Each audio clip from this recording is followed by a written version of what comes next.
हमर बाबू हमर सोना हमर सुगा पढ़े ले गेल, सुन अकली सुन के खगिया ऊंच करेजर हमर भेल। एक और लाइन सुन लीजिए कि नौजवान या तो गुलामी को मिटाकर दम ले, वरना अच्छा है कि बस सर को कटाकर दम ले। ये जो पंक्तियाँ मैंने अभी दो पढ़ी है, आप लोगों को कमेंट में बताना है कि पंक्तियाँ किस रचना से मैंने लिया है और इसके रचनाकार या इसके कवि का नाम आपको बताना है। स्वागत है आप सभी लोगों का दोस्तों आपके अपने YouTube channel Ayesha career cafe में। आज का जो टॉपिक है हम लोगों का, जो पंक्तियाँ मैंने पढ़ी हैं उसी पर अब आधारित है, क्योंकि आज हम लोग पढ़ने वाले हैं खोटा JSS CGL के जो सिलेबस के अंतिम में दिया गया है, जिसमें कुछ रचनाकारों या साहित्यकारों की जीवनी और उनकी कृतियों के बारे में हम लोगों को पढ़ना है। उसको शुरुआत करने वाले हैं आज से हम, और उस शुरुआत के क्रम में जो सबसे पहले साहित्यकार का नाम जो उसमें दिया गया है वो है हमारा भुवनेश्वर दत्त शर्मा जी। उनका जो जीवनी है या उनकी जो कृतियां हैं उनके बारे में आज हम लोग आज के क्लास में हम लोग चर्चा करेंगे, पूरी चर्चा करेंगे और उनके बारे में सारा जानकारी आज हम लोग लेंगे दोस्तों। तो आज का क्लास हम लोगों का पूरा जो है सो भुवनेश्वर दत्त शर्मा जो एक प्रसिद्ध साहित्यकार कहले, रचनाकार, कवि आप कह सकते हैं, तो इनके बारे में है। तो चलिए शुरुआत करते हैं और इनके बारे में जानते हैं। नहीं होगा तो आप अगर अभी तक आप लोगों ने इस टॉपिक को नहीं पढ़ा है, कॉपी पेन लेके बैठिए और उसमें सारी बातों को जो है, जो भी मुख्य चीज़ें हैं आप उसे नोट करते जाइए, क्योंकि एट लास्ट आपको इसको पढ़ना ही है। आप कितना वही गद्य भाग पढ़ लें, पद्य भाग पढ़ लें, अभी तो सब जो है सो पूरा गीत संगीत में लगा हुआ है, मांदर बाजे रहे, ढोल बाजे रहे, यही सब में अभी लगा हुआ है, लेकिन इन सब को भी छोड़ना नहीं हम लोग को, ठीक है। तो अगर जो प्रमुख बातें इसमें जो है, जो मैंने आप लोगों के समक्ष जैसे इस क्लास के माध्यम से देने जा रहा हूँ, तो उसको आप आराम से लिख सकते हैं, नोट कर सकते हैं। तो चलिए टाइम को बिल्कुल भी वेस्ट ना करते हुए और क्लास को शुरू करते हैं। यहाँ देखिए सबसे पहले जो है सो इनके बारे में आप जान लीजिए। भुवनेश्वर दत्त शर्मा जी एक प्रख्यात साहित्यकार, रचनाकार, कवि आप जो कह सकते हैं थे खोटा के, खासकर खोटा के। इनके बारे में हम लोग पिछले जो सिलेबस जो CGL का था उसमें इनकी जीवनी के बारे में हम लोगों ने पढ़ा था। उस जीवनी को परितोष कुमार प्रजापति जी ने लिखा था। उसमें बहुत सारी बातें हमने उनके बारे में पढ़ी थी कि इनका जन्म गिरिडीह में हुआ था। 11 साल की आयु में जो है सो ये अपने घर छोड़कर काशी चले गए थे। बाद में महात्मा गांधी जी के संपर्क में आए और फिर जो है सो इन्होंने स्वतंत्रता आंदोलन में भाग लिया 1925 के आसपास में। फिर वे जेल भी गए और इसके क्रम में ये सारा चीज़ क्रम चल रहा था, लेकिन जो उनके अंदर में पहले से जो उनके आप टैलेंट कह लें कि उनका जो रचनाकार का जो गुण छिपा हुआ था वो भी साथ साथ में, यानी कि स्वतंत्रता आंदोलन में तो थे ही, साथ में उनकी कलम भी चल रही थी। और कलम किस भाषा में चल रही थी, तो उनकी अपनी जो क्षेत्रीय भाषा थी खोटा जो है सो उस वक्त जो है सो उतनी ज़्यादा, मतलब एक तरह से उसमें रचनाएं जो है सो बहुत कम होती थी, लेकिन आपके भुवनेश्वर दत्त शर्मा जी ने उसी समय से खोटा में लिखना स्टार्ट किया, बहुत सारी रचनाएं की। सबसे पहली इनकी जो रचनाएं आई थी वो थी कलामे व्याकुल। और कलामे व्याकुल जो इनकी रचना थी, चूँकि उस वक्त आज़ादी का समय था, स्वतंत्रता आंदोलन चल रहा था, तो निश्चित तौर पर आप कह सकते हैं कि जितने भी रचनाकार उस वक्त हुए हैं उन सब की कृतियों पर जो है सो स्वतंत्रता आंदोलन का छाप पड़ना ही पड़ना है, क्योंकि सबसे बड़ा मुद्दा उस वक्त आज़ादी का था। तो उनकी जो भी कृतियाँ पढ़ लीजिए आप, चाहे आप कविता पढ़िए या कोई साहित्य उठा के पढ़िए, किसी भी पुस्तक को उठा के पढ़िए, तो उसमें स्वतंत्रता आंदोलन की छाप जो है सो वो दिखाई देती है, सुनाई देती है हम लोगों को। तो यहाँ भी जो है सो जब सबसे पहले इन्होंने कलामे व्याकुल जो है सो लिखा, जिसमें मैंने अभी स्टार्ट में जो है सो पंक्तियाँ जो दूसरी पंक्ति पढ़ी थी कि नौजवान या तो गुलामी को मिटाकर दम ले, वरना अच्छा है कि बस सर को कटाकर दम ले। कलामे व्याकुल की जो है सो पंक्तियाँ थी, जो कि 1939 में जो है सो उन्होंने लिखी थी। कहा जाता है कि इस पुस्तक का दाम कुछ 75 पैसा ऐसे करके था, और बाद में जो है सो अंग्रेज़ों ने इस पुस्तक को बैन भी कर दिया था, क्योंकि उस वक्त जितने भी क्रांतिकारी जो पुस्तकें आती थी, जो लोगों में एक तरह से उत्साह जगाती थी, आज़ादी के प्रति जो प्रेम जगाती थी, तो ये सब तो जो है सो अंग्रेज़ों को नागवार गुजरता था। तो ऐसी पुस्तकें जो है सो या तो बैन हो जाती थी, जला दी जाती थी, या उसे जो है सो समाज से हटा दिया जाता था। ये तो आम बात थी उस वक्त। तो यही पंक्तियाँ जो है सो ये आपका भुवनेश्वर दत्त शर्मा जी की, जिसका उपनाम व्याकुल है, उनकी पुस्तक कलामे व्याकुल से लिया गया है। तो खैर हम लोग अभी बात करते हैं इनका पूरा जो है सो इनकी जीवनी, थोड़ी सी जीवनी के बारे में। और मेन जो है सो इसको ध्यान रखना है कि सिर्फ जीवनी नहीं पढ़ना है, कि ये नहीं कि पुराना सिलेबस उठाए जीवनी पढ़े बस मेरा हो गया। मेन उसमें आप देखिएगा, उसमें लिखा हुआ कृतियाँ यानी उनकी रचनाएँ जो उन्होंने लिखी हैं, उस पर ज़्यादा फोकस करना है। तो चलिए हम लोग शुरुआत करते हैं यहाँ पर। जैसा कि यहाँ लिखा हुआ है, देख सकते हैं आप कि नाम है इनका भुवनेश्वर दत्त शर्मा, पूरा नाम है। उपनाम में देख लीजिए, उपनाम है इनका व्याकुल या गिरिडीह के रहने वाले थे। उपनाम एक तरह से उसी क्षेत्र से पड़ा, गिरिडीहवी। और इनको राष्ट्रीय कवि भी कहा गया। राष्ट्रीय कवि इसको बाबू राम नारायण सिंह जी ने कहा था। बाबू राम नारायण सिंह जो कि एक स्वतंत्रता सेनानी भी थे, और हमारे झारखंड के हजारीबाग के प्रथम सांसद भी रह चुके हैं। ठीक है, तो उन्होंने इसे राष्ट्रीय कवि कहा। इनका जन्म देख लीजिए, जन्म आपका है 17 मार्च 1908। 1908 कुछ याद आ रहा है? हम लोग झारखंड पढ़ रहे हैं तो 1908 आपका CNT एक्ट है ना।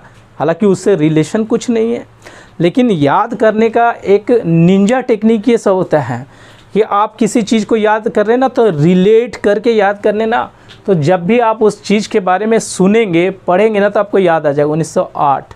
अच्छा, CNT 1908 में हम लोग ये भी पढ़े थे, तो हम लोग का व्याकुल जी का जन्म था। ऐसे कुछ रिलेट आप कीजिएगा ना, तो याद जल्दी होता है आपका।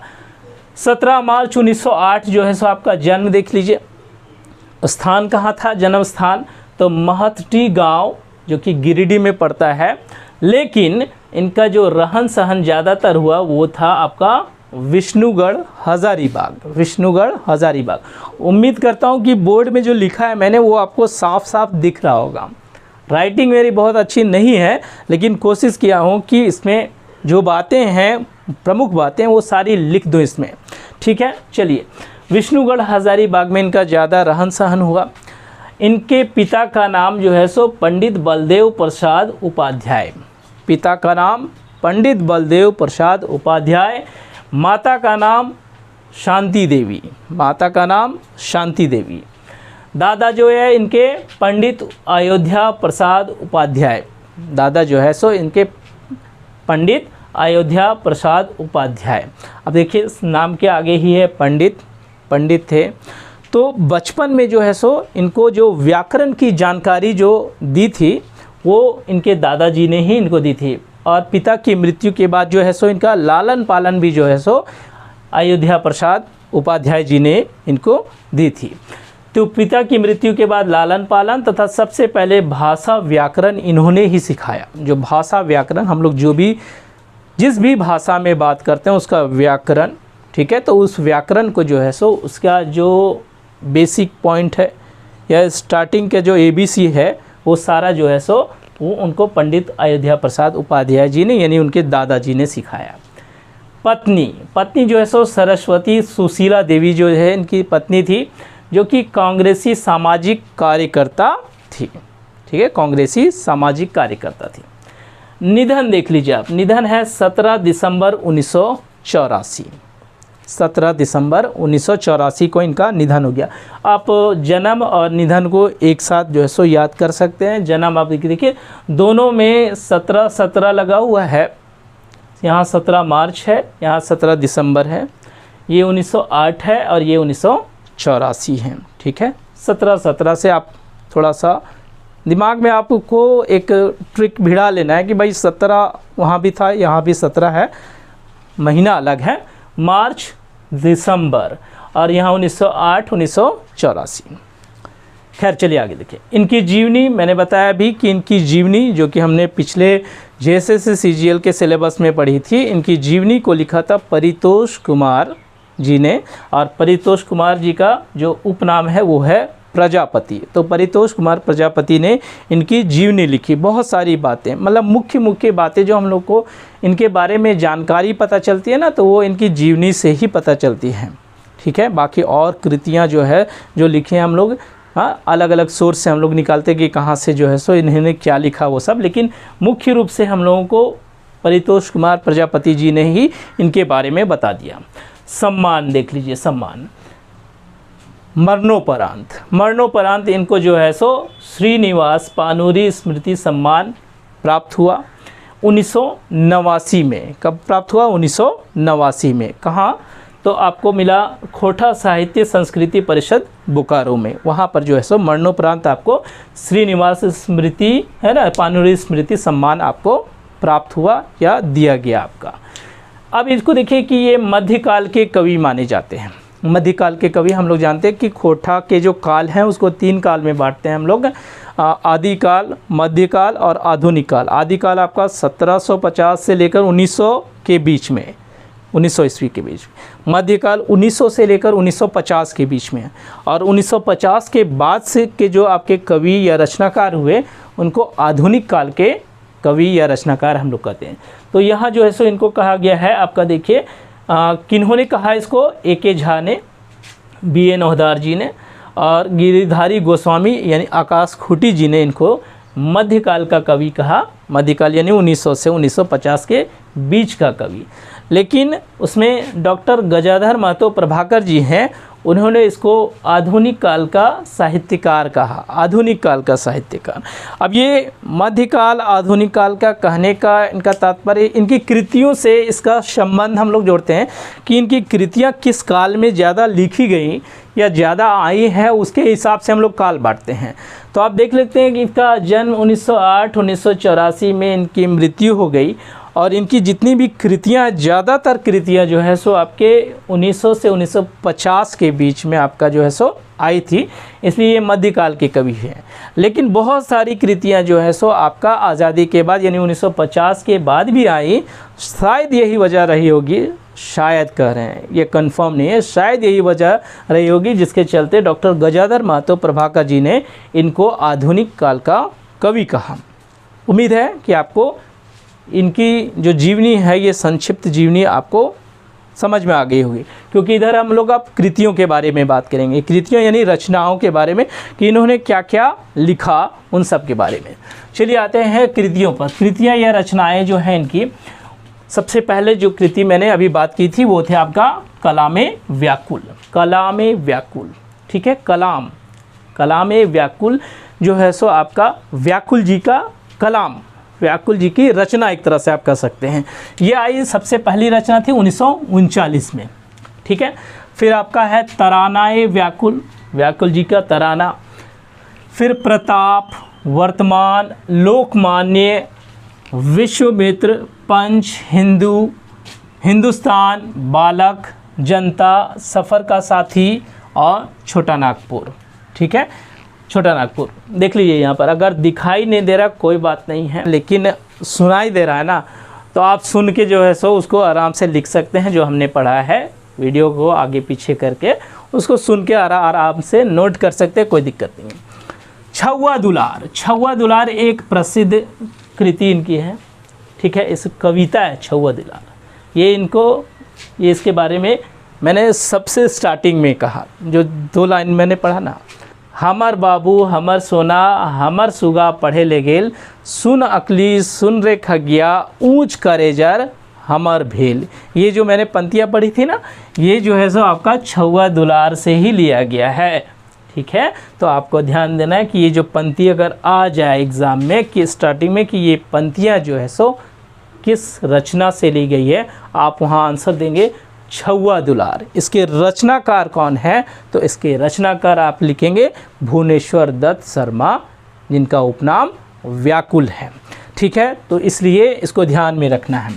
गीत में जो है इन्होंने लिखा, गीत का नाम महल, किसानों की अंतर्नाद 1943-44 में। उसके बाद माहल ध्वनि मधुर ताल 1976-77, मादल 1950-51। ठीक है, ये सब कृतियाँ जो है सो ये आपका गीत है। ठीक है, उर्दू कृतियाँ ये उर्दू में भी लिखते थे। खोटा के साथ साथ जो है सो बहुत सारी जो कृतियाँ हैं, रचनाएं हैं इनकी उर्दू में हैं। और उर्दू की जो कृतियाँ इन्होंने लिखी वो व्याकुल नाम से भी लिखते थे, व्याकुल नाम से। माखनलाल चतुर्वेदी जी ने इनकी कृतियाँ जो उर्दू में लिखी हुई थी उसको बहुत सराहा है, और उसमें उन्होंने ये कहा है कि इनकी कृतियाँ जब भी मैं पढ़ता हूँ व्याकुल नाम से उर्दू वाली, तो ऐसा लगता है कि जैसे राष्ट्रवाद यानी देशभक्ति इनके अंदर में जो है सो कूट कूट कर भरी हुई है।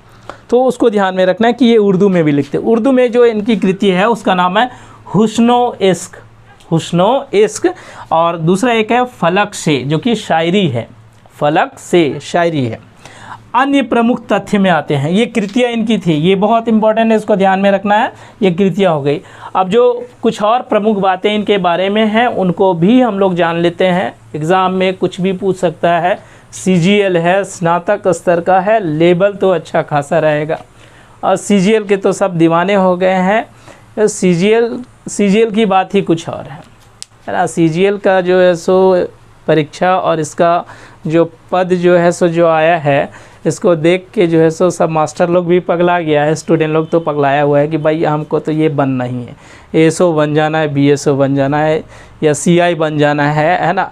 और वो दिन रात जो है सो पागलों की तरह जो है सो पढ़ रहे हैं। पढ़ना भी चाहिए, एकदम पढ़ना चाहिए। किसी चीज़ के पीछे पागल नहीं रहेंगे तो फिर कैसे हमको मिलेगा। क्योंकि उसके बाद जब हम लोग जैसे एग्ज़ाम लिख लिए और रिज़ल्ट आ गया, और जब हम लोग वहाँ पर रोल नंबर वाइज जब चेक करते हैं ना, तो रोल नंबर वाइज जैसे डालेंगे कहीं ये जो लिखता है नो मैचेस फाउंड, ये बहुत ख़तरनाक चीज़ होता है। नो मैचेस फाउंड नहीं लिखाना भैया, है ना। नीचे जो है सो एक दाग आना चाहिए, एक नंबर के नीचे ना लाल दाग आ जाना चाहिए। तो वो जो है सो हम लोग को ध्यान में रखना है। पता चलेगा घुमा कि साला बार बार रोल नंबर वाला लिख रहा है नो मैचेस फाउंड, तो सब मेहनतियाँ बर्बाद हो जाएगा।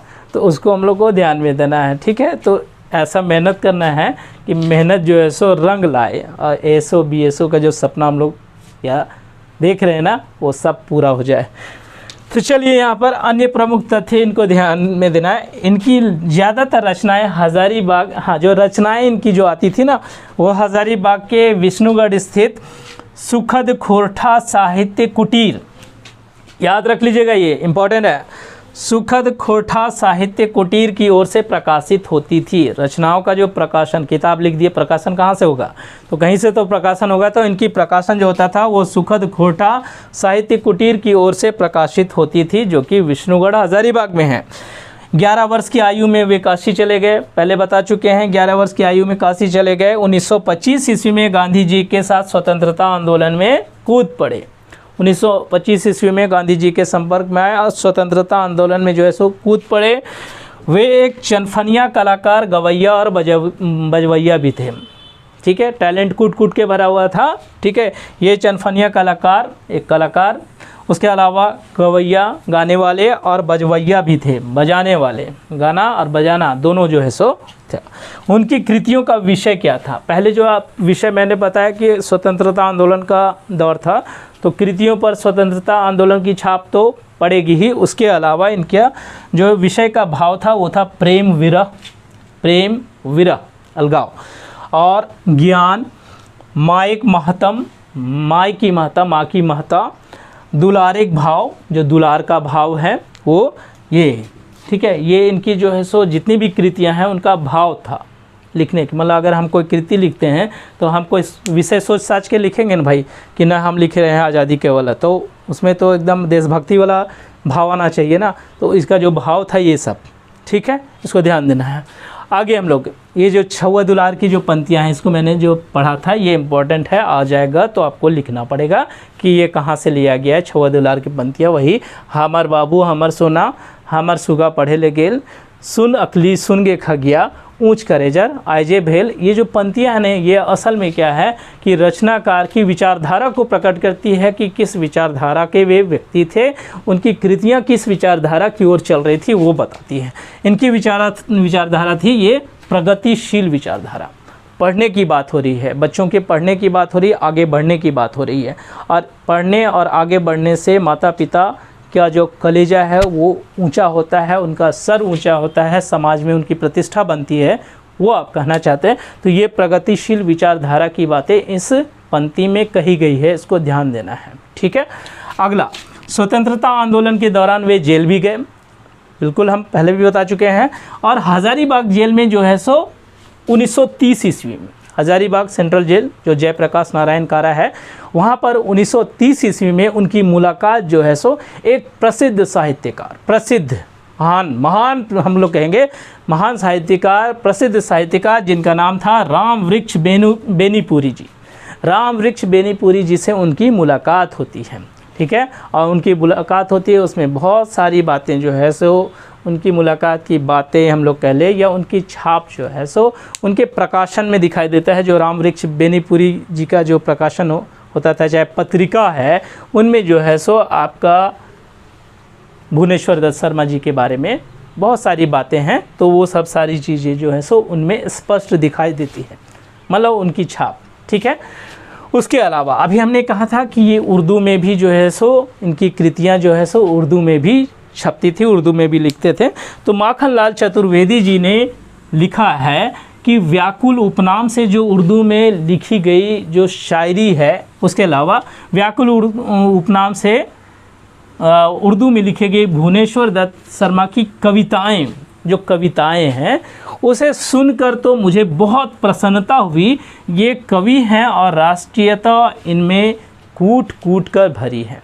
वो उनकी कृतियों को पढ़कर कह रहे हैं कि भाई मुझे तो इनकी कृतियाँ जो कि व्याकुल उपनाम से लिखी गई थी, ये कृतियाँ मुझे बहुत पसंद आई और इनकी कृतियों को पढ़ने के बाद मुझे लगता है कि राष्ट्रीयता इनमें जो है, नेशनैलिटी इनमें जो है सो एकदम कूट कूट के भरा हुआ है। बिल्कुल जो है सो उनकी कृतियों को देखने पर जो है सो ये सारी बातें जो है सो स्पष्ट हो जाती हैं कि उनमें राष्ट्रीयता जो है सो बिल्कुल कूट कूट के भरी थी। आगे आते हैं उनकी प्रथम रचना। जैसे उनकी प्रथम रचना मैंने बताया कि उनकी प्रथम रचना कलामे व्याकुल, कलामे व्याकुल की पंक्तियाँ, जो कि मैंने दूसरी पंक्ति पढ़ी थी कि नौजवान या तो गुलामी को मिटाकर दम ले, वरना अच्छा है कि बस सर को कटाकर दम ले। ये जो लाइन है वो आपकी इनकी सबसे पहली कृति जो कि 1939 में आई थी। 1939 में जो सबसे पहले आई थी कलामे व्याकुल, इसकी कृति है। और उसमें है किताब का दाम 75 पैसा था, पहले बता चुके थे। और इस किताब को जो है सो अंग्रेज़ी हुकूमत ने जब्त कर लिया था, बैन कर दिया था, जब्त कर लिया था, सीज़ कर दिया था इसको। और एक लास्ट पॉइंट इसमें दिया हुआ है कि चूँकि इनका जो विवाह हुआ था, पत्नी का नाम जैसे यहाँ पर आप देख सकते हैं सरस्वती सुशीला देवी, तो ये थोड़ा अंतर्जातीय विवाह था। और उस वक्त जो है सो कोई व्यक्ति अंतर्जातीय विवाह कर रहा है तो विरोध होना स्वाभाविक था, तो इनको भी समाज में विरोध का सामना करना पड़ा था। लेकिन हर व्यक्ति जो है सो एक जैसा नहीं होता है। और जहाँ तक बात हो रही है भुवनेश्वर दत्त शर्मा जी के बारे में, जिनके बारे में इतनी सारी बातें पढ़ें, इनकी रचनाओं कृतियों के बारे में, तो निसंदेह आप कह सकते हैं कि साधारण प्रतिभा के तो थे नहीं, तो काम भी साधारण तो करेंगे नहीं, असाधारण काम ही करेंगे। विरोध होता रहा, लेकिन विरोध तो इन लोग झेलते रहे, स्वतंत्रता सेनानी थे। तो बहुत सारी बातें जो है सो हमको लगता है इस वीडियो के माध्यम से, इस क्लास के माध्यम से बहुत सारी बातें स्पष्ट हो गई आपको भुवनेश्वर दत्त शर्मा जी के, जो कि प्रसिद्ध साहित्यकार, रचनाकार कह ले, कवि कह ले, खोरठा के, उनके बारे में। ठीक है, ऐसे बहुत सारे साहित्यकारों के उसमें और भी नाम हैं, जैसे कि आपके श्रीनिवास पानुरी जी के बारे में पढ़ना है, A.K. झा जी के बारे में पढ़ना है, और भी हैं। तो उन सब के बारे में मैं बारी बारी से आप लोगों को क्लास के माध्यम से, वीडियो के माध्यम से आप लोगों को जो है सो सारी बातें बताऊंगा। उम्मीद करता हूं कि जितनी भी बातें मैंने यहाँ पर बताई है वो आप लोगों को समझ में आ गई होंगी। और जिन्होंने मतलब कभी नहीं पढ़ा है तो आप उसे नोट भी कर सकते हैं कॉपी में आराम से, कोई दिक्कत नहीं है। फुल नोट्स है ये, तो उसको आप समझ के बढ़िया से पढ़ेंगे।